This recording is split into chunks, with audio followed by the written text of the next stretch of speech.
नमस्कार। तो पहला चैप्टर केमिस्ट्री का कंप्लीट हो गया भैया लोग। अब हम लोग मान के शुरू करेंगे दूसरा चैप्टर का शुरू करेंगे दूसरा चैप्टर।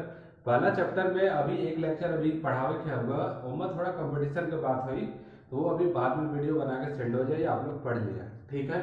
स्टिक्योमेट्री का क्वेश्चन होगा सारा, तो क्वेश्चन करके आप लोग व्हाट्सअप करा। व्हाट्सअप बहुत कम लोग करे हुआ, ऐसा ना कि हमके गुस्सा आवे आप लोगों के फिर फोन करे के पड़ जाए। इससे पहले कि आप लोग व्हाट्सएप करें, शुरू करता क्वेश्चन सॉल्व करके।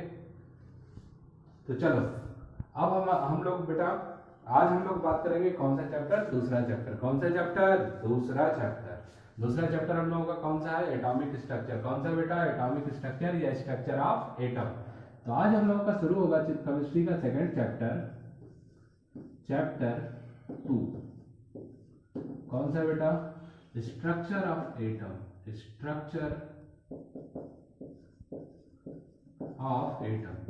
बार बार स्पेलिंग ही सारा गलत हो जाता है, इसलिए स्पेलिंग पे थोड़ा ध्यान कम देना तुम लोग। तो आज हम लोग बात करेंगे स्ट्रक्चर ऑफ एटम की। तो एक बार और देख लेते हैं हम लोग मैटर से। तो सुन, अगर हम लोग मैटर की बात करते हैं तो मैटर किससे बना था? बोल। मैटर हम लोगों का बना था, किससे बना था? स्मॉल पार्टिकल से। किससे बना था? Small particle. अब ये बता, स्मॉल पार्टिकल किससे बने थे? मॉलिक्यूल से। किससे बने थे? मॉलिक्यूल से। ये मॉलिक्यूल किससे बना था? बोल। एटम से। किससे? एटम से। पूरा समझ में आया? ध्यान से अगर देख तो मैटर का सबसे छोटा वाला पार्ट कौन सा है? एटम है। सबसे छोटा पार्ट एटम। मीन ये क्या हो गया? Smallest unit of matter.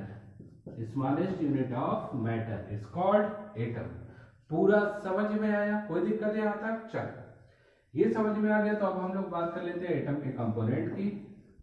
तो एटम के दो कंपोनेंट। कितने कंपोनेंट बेटा? दो। एक हम लोगों का क्या होता है बताओ? सेल। दूसरा क्या हो गया? न्यूक्लियस।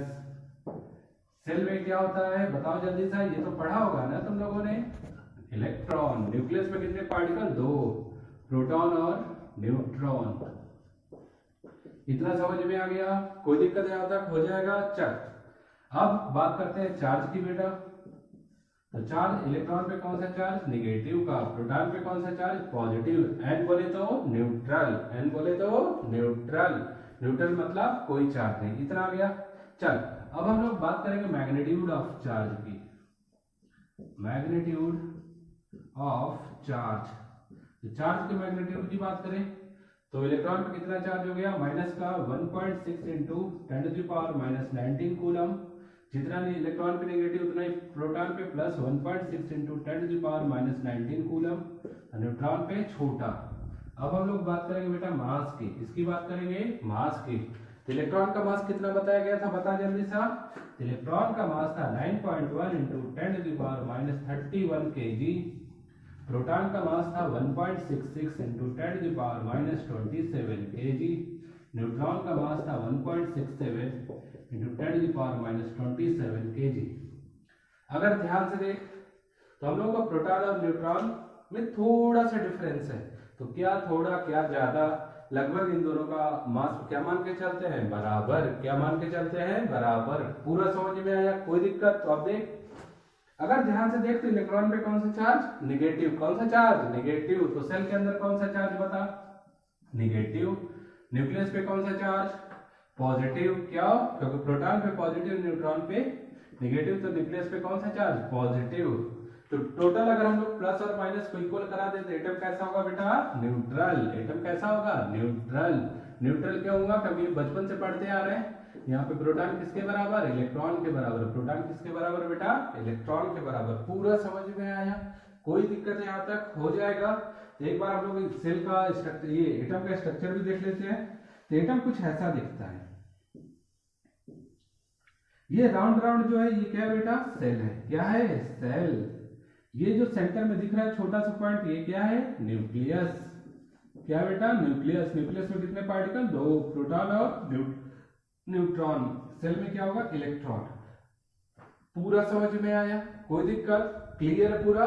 जल्दी से स्क्रीन को पॉज करो और नोट करो। 1 2 3 4 5 6 7 8 9 10 हो गया। आगे चले तो चलो हम लोग आगे चलते हैं। अब हम लोग बात करते हैं बेटा आगे।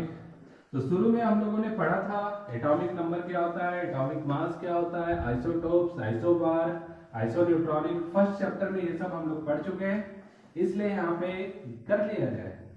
चलो यहाँ पे भी कर लेते हैं हम लोग, या फर्स्ट चैप्टर में पढ़ लेना तुम लोग, वहां पे दिया गया है। अभी हम लोग देखेंगे एटॉमिक स्ट्रक्चर। तो बेटा एटॉमिक स्ट्रक्चर के चैप्टर को,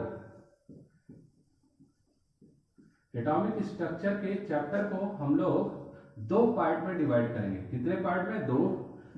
एक ओल्ड एटॉमिक स्ट्रक्चर के नाम से हम लोग जानेंगे, एक मॉडर्न एटॉमिक स्ट्रक्चर के, मॉडर्न एटॉमिक स्ट्रक्चर। इतना समझ में आ गया? कोई दिक्कत? तो सबसे पहले हम लोग ओल्ड एटॉमिक स्ट्रक्चर की बात करें तो उसमें बस हम लोगों को पढ़ना क्या बेटा, डाल्टन्स की थ्योरी पढ़नी है, एटॉमिक डाल्टन थ्योरी। उसके बाद इलेक्ट्रॉन, प्रोटॉन, न्यूट्रॉन की डिस्कवरी पढ़नी है, फिर Thomson atomic model, Rutherford atomic model, और उसके बाद बोर एटॉमिक मॉडल। ये सब ओल्ड में पढ़ना है, समझ में आया? उसके बाद हम लोगों का आएगा मॉडर्न एटॉमिक स्ट्रक्चर। तो सबसे पहले हम लोग बात करेंगे, देखो डिस्कवरी से कुछ आना नहीं है एग्जाम में, बस तुम लोग 9th क्लास में पढ़े हो सारे डिस्कवरी, सारे लॉस, बोर बस अच्छे से पढ़ा जाएगा, बाकी सब एक जनरल व्यू बनाया जाएगा, खत्म हो जाएगा। हम लोग शुरू करेंगे मॉडर्न से। कहां से शुरू करेंगे? मॉडर्न एटॉमिक स्ट्रक्चर से। समझ में आ गया? तो फिगर ड्रा कर लो। अब हम लोग शुरू करेंगे मॉडर्न एटॉमिक स्ट्रक्चर। चलो तो हम लोग शुरू करते हैं बेटा मॉडर्न एटॉमिक स्ट्रक्चर। तो देख मॉडर्न एटॉमिक स्ट्रक्चर, तो सबसे पहले मॉडर्न एटॉमिक स्ट्रक्चर में आएगा हम लोगों का क्या आएगा? तो सबसे पहले आएगा बेटा dual behaviour of light, dual behaviour of light given by Einstein, given by Einstein. समझ में आया? ठीक। तो सुनो, according to Einstein, given by Einstein, according to Einstein, क्या आइंस्टाइन ने कहा? उन्होंने कहा बेटा कि जो लाइट हम लोग की होती है, जो लाइट एनर्जी होती है लाइट, वो उसके पास डुअल बिहेवियर होता है। कितने behaviour? Two behaviour, two behaviour. इसी को हम लोग क्या कहेंगे बेटा? Dual behaviour. कौन कौन सा? पहला पार्टिकल नेचर। कौन सा नेचर बेटा? Particle nature. उसके बाद कौन सा nature? Wave nature. Particle nature and wave nature, particle nature and wave nature. सबको समझ में आया? यानी अकॉर्डिंग टू आइंस्टाइन सारी लाइट्स के पास कितने बिहेवियर होते हैं? दो बिहेवियर। कौन कौन सा? पहला पार्टिकल नेचर, दूसरा कौन सा? Wave nature. प्रिंसिपल समझ में आया? According to Einstein all light has a dual behaviour, first particle in nature, second wave in nature. Clear है? पार्टिकल किसे कहेंगे? पार्टिकल हम लोग उसे बेटा कहेंगे जिसके पास क्या हो? मास हो। जिसके पास क्या हो? मास हो। अब वेव किसको कहते हैं? जिसके पास बेटा वेवलेंथ होता है उसे क्या कहते हैं? वेव। जिसके पास वेवलेंथ होगा उसे क्या कहते हैं हम लोग बेटा? वेव। यानी एक ऐसा इक्वेशन बना होगा जिसमें मास भी होगा और क्या होगा? वेवलेंथ भी होगा। मास भी होगा और क्या होगा बेटा? वेवलेंथ होगा। उसके बाद ये प्रिंसिपल देने के बाद आइंस्टाइन ने इक्वेशन दिया। आइंस्टाइन ने इक्वेशन क्या दिया था? Lambda equal to H upon M C. Lambda equal to क्या दिया था equation? H upon M C, जहां पे एच हम लोगों का क्या है बेटा? एच है प्लांक कांस्टेंट। क्या है बेटा? Planck constant. इतना समझ में आया? कोई दिक्कत? जिसकी वैल्यू होती है बेटा क्या? 6.63 into 10 to the power minus 34 joule second. इतना समझ में आया? उसके बाद m तो मास है, ये क्या है? वेवलेंथ है, c क्या हो गया? Speed of light. क्या है बेटा? स्पीड ऑफ लाइट, जिसकी वैल्यू कितना है बता? 3 into 10 to the power 8 metre पर सेकंड। पूरा समझ में आया? कोई दिक्कत यहाँ तक? हो जाएगा। यानी अकॉर्डिंग टू आइंस्टाइन हम लोग के लाइट के पास डुअल बिहेवियर होता है। कौन कौन सा? पार्टिकल नेचर और वेव नेचर। पार्टिकल नेचर होने का मतलब इसके पास क्या होना चाहिए? मास। वेव नेचर होने का मतलब इसके पास क्या होना चाहिए? वेवलेंथ होना चाहिए। क्या होना चाहिए? वेवलेंथ। उसके बाद उन्होंने इक्वेशन दिया lambda equal to H upon M C, जहां पे एच क्या है? प्लांक कांस्टेंट, जिसकी वैल्यू कितनी है? 6.63 into 10 to the power minus 34 joule second. उसके बाद स्पीड ये सी क्या है, स्पीड ऑफ लाइट, जिसकी वैल्यू कितना है 3 × 10⁸ मीटर पर सेकेंड। पूरा समझ में आया, कोई दिक्कत? तो अब चल देखते हैं कि ये वैल्यू आई कैसे, ये इक्वेशन आया कैसे। तो देखो, तो आइंस्टीन ने, अकॉर्डिंग टू आइंस्टीन की अगर बात करें, अकॉर्डिंग टू आइंस्टीन, इनकी अगर बेटा हम लोग बात करते हैं, तो इन्होंने एनर्जी का फार्मूला इक्वल टू दिया mc²। पहला इक्वेशन समझ में आ गया। अकॉर्डिंग टू आइंस्टीन एनर्जी का फार्मूला क्या होता है, E = mc², जहां पे m क्या है बेटा, मास, और c क्या है, स्पीड ऑफ लाइट। क्या है c? Speed of light. अब हम लोग बात करेंगे अकॉर्डिंग टू प्लांक। एक साइंटिस्ट थे प्लांक, उन्होंने कहा कि एनर्जी लाइट के पैकेट्स के फॉर्म में चलती है, और एक पैकेट की एनर्जी कितनी होती है बेटा, तो लाइट एनर्जी इक्वल टू होता है h न्यू। क्या होता है बेटा, h न्यू, जहां पे न्यू क्या है हम लोगों का, न्यू है फ्रीक्वेंसी। क्या है बेटा, फ्रीक्वेंसी। 9th क्लास में फ्रीक्वेंसी तो सुना होगा ना, 9th क्लास में फ्रीक्वेंसी तो सुना होगा ना। तो फ्रीक्वेंसी इक्वल टू क्या होता है बेटा, फ्रीक्वेंसी इक्वल टू हम लोगों का होता है c/λ। क्या होता है, c/λ। फ्रीक्वेंसी इक्वल टू होता है speed of light upon wavelength, speed of light upon wavelength. ये वैल्यू उठा के हम लोग यहाँ पे रख लेते हैं। देन इक्वल टू क्या हो गया बेटा, sc/λ। ये इक्वेशन हो गया कौन सा, थर्ड। ये इक्वेशन कौन सा हो गया बेटा, थर्ड। अब कंपेयर करना है हम लोगों को फर्स्ट इक्वेशन और थर्ड को। फर्स्ट इक्वेशन और थर्ड को अगर देखा जाए तो एक साइड बराबर, तो दूसरा साइड क्या होने वाला है, बराबर। दूसरा साइड क्या होगा बेटा, बराबर। तो from equation first and third, first और थर्ड से अगर बात करें, एक साइड बराबर हो गया, तो ये बेटा हो गया mc² equal to sc/λ।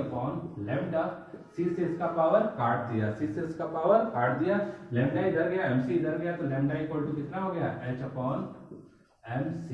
Equation समझ में आई, कोई दिक्कत यहां तक, हो जाएगा, क्लियर है। तो जल्दी से स्क्रीन को पॉज करो और नोट करो। 1 2 3 4 5 हो गया, आगे चला जाए, चलो।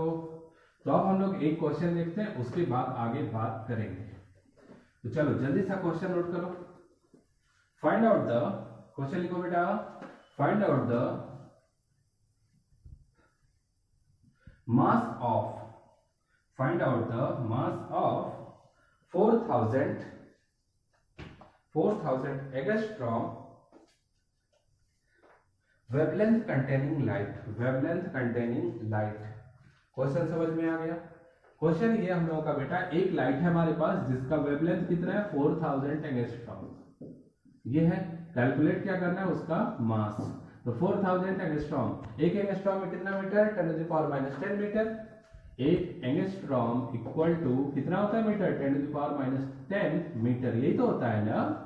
ये हो गया हम लोगों का बेटा 4 × 10⁻³ × 10⁻, कितना माइनस का 10 इक्वल टू कितना आ गया, 4 × 10⁻7 मीटर। एम्पियर्स यूनिट रखा, मास कैलकुलेट करना है। तो देखो लैम्डा इक्वल टू क्या होता है, h/mc। लैम्डा इक्वल टू क्या होगा, h/mc। तो लैम्डा इक्वल टू, लैम्डा की वैल्यू कितना दिया गया, लैम्डा हो गया हम लोगों का 4 × 10⁻7 इक्वल टू, क्योंकि ये एम्पियर्स में, इसलिए एम्पियर्स में चेंज किया। h की वैल्यू 6.63 × 10⁻34 जूल सेकेंड अपॉन, ये मास कैलकुलेट करना है, speed of light 3 × 10⁸8। Then m equal to कितना हो गया, 6.63 × 10⁻34 अपॉन 4 × 10⁻7 इंटू 3 × 10⁸8। क्वेश्चन सॉल्व हो जाएगा, कर लोगे आप लोग, आसान है क्वेश्चन, हो जाएगा। चलो तो जल्दी से आप लोग इसको नोट करो, उसके बाद दो क्वेश्चन हम दे देते हैं, आप लोग करना है। एक आप लोगों को बताना है बेटा 5000 एंगस्ट्रॉम हमने दे दिया वेवलेंथ, तो आपको बताना है मास यहाँ पे कैलकुलेट करना है। दूसरा क्वेश्चन है 50 नैनोमीटर दे दिया वेवलेंथ, तो आप लोगों को कैलकुलेट करना है बेटा मास कैलकुलेट करना है। क्वेश्चन समझ में आ गया। एक में 5000 एंगस्ट्रॉम वेवलेंथ है तो मास कैलकुलेट करना है, एक में 50 नैनोमीटर है तो वेवलेंथ, तो मास कैलकुलेट करना है। कर लोगे आप लोग। चलो तेरा हम लोगों का पहला कॉन्सेप्ट बेटा क्या, dual behaviour of light, dual behaviour of light. अब हम लोग का सेकंड लॉ है, कौन सा law, second law. Second law चलो देखते हैं। नोट करो। अब हम लोगों को बेटा पढ़ना है, अगला पॉइंट है dual behaviour of matter. Dual behaviour of matter, इसी को हम लोग करते हैं de Broglie dual behaviour of matter given by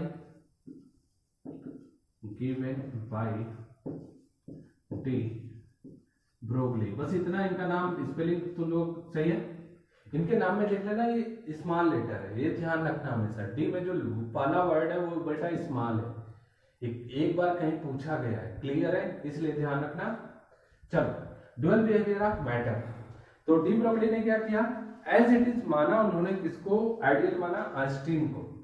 तो उन्होंने बताया कि जैसे हम लोगों का लाइट के पास डुअल बिहेवियर होता है वेव और पार्टिकल का, वैसे हम लोगों के सारे मैटर मतलब माइक्रोस्कोपिक पार्टिकल, जैसे अल्फा पार्टिकल हो गया, बीटा पार्टिकल हो गया, इलेक्ट्रॉन प्रोटॉन ये सब हो गए, उनके पास भी डुअल बिहेवियर होता है। उनके पास भी क्या होता है, डुअल बिहेवियर। कौन सा बिहेवियर, पहला वेव नेचर, दूसरा पार्टिकल नेचर। समझ में आ गया।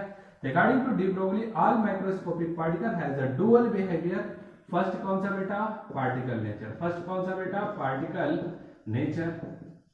दूसरा कौन सा बेटा, wave in nature, wave in nature. दोनों समझ में आ गया, क्लियर है। अब सर चल देख, पार्टिकल होने के लिए क्या कंपलसरी है, मास। क्या कंपलसरी है, मास। और वेव होने के लिए क्या कंपलसरी है, वेवलेंथ।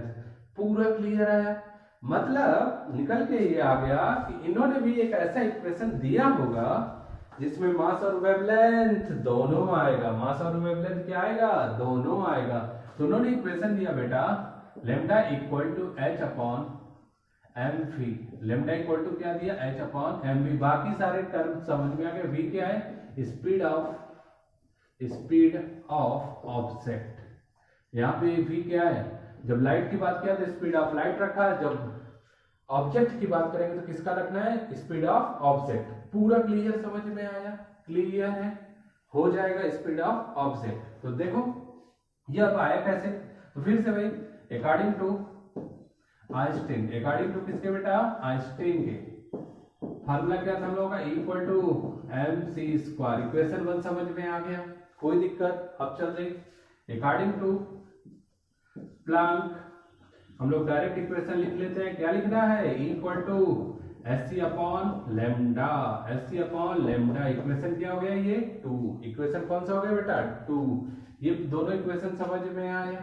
अब हम लोग क्या करते हैं, एक इक्वेशन को दूसरे से कंपेयर कराते हैं। तो एक साइड इक्वल है, एक साइड क्या है, इक्वल, तो दूसरा साइड इक्वल अपने आप हो जाएगा। होगा कि नहीं होगा, हो जाएगा। तो चलो हम लोग फ्रॉम इक्वेशन 1 एंड 2 फर्स्ट और सेकंड से देखते हैं बेटा।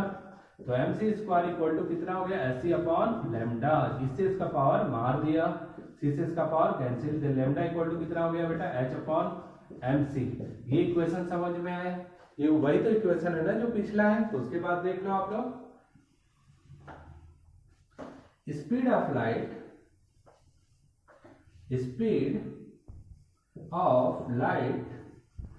is replaced by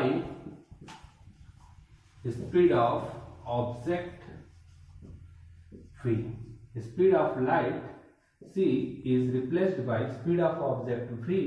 then lambda equal to हो गया h upon c को किससे रिप्लेस कर दिया, v से। तो lambda equal to कितना हो गया बेटा, h upon mv। h upon mv, h upon mv। पूरा समझ में आ गया। यानी डी ब्रोगली ने भी वही कहा जो आइंस्टीन ने कहा, बस अंदर क्या था, उन्होंने माना किसको, लाइट को, इन्होंने माना किसको, मैटर को या ऑब्जेक्ट को। इन्होंने भी बताया कि हम लोग को सारे माइक्रोस्कोपिक पार्टिकल के पास क्या होता है, दो बिहेवियर होता है, पार्टिकल नेचर और वेव नेचर। उसके बाद इक्वेशन इन्होंने दिया lambda equal to H upon MV, derivation हो रहा है equal to MC square equal to HC upon lambda. फिर एक साइड इक्वल तो दूसरा इक्वल करा दिया, ये आ गया। सी से हम लोगों ने इसका पावर को मार दिया, lambda equal to H upon MC. C को क्या कर दिया, सी को हम लोगों ने रिप्लेस कर दिया वी से। पूरा आ गया, कोई दिक्कत बेटा, यहां तक हो जाएगा। चलो जल्दी से स्क्रीन को पास करो, नोट करो, फिर हम क्वेश्चन करा दें। जल्दी करो, जल्दी कराओ। हो गया, चल क्वेश्चन जल्दी सा नोट कर लो। क्वेश्चन लिखो बेटा। क्वेश्चन जल्दी नोट करो। क्वेश्चन है ये, 2 ग्राम बॉल का वेवलेंथ बताना है। 2 ग्राम बॉल का अगर वो लाइट की स्पीड से चलता है तो वेवलेंथ बताओ।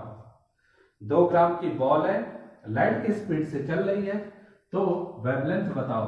यानी मास कितना दिया गया 2 ग्राम, यूनिट रखना किसमें है एमकेएस में, तो 2 इंटू 10 माइनस कितना हुआ 3, किसमें रखना है बेटा केजी, किसमें रखना है केजी में। ये समझ में आ गया। अब बॉल किस स्पीड से दौड़ रहा था बताओ, पागलों की तरह किस स्पीड से दौड़ा, स्पीड ऑफ लाइट से, स्पीड ऑफ लाइट से, यानी कितना 3 इंटू 10⁸ मीटर पर सेकेंड। बॉल पागल हो गया, सो जितनी स्पीड से चलेगा तो कैसे चलेगा, समझ में आ गया। तो चल अब उसके बाद हम लोग बात करते हैं क्या कैलकुलेट करना है, वेवलेंथ। क्या कैलकुलेट करना है वेवलेंथ।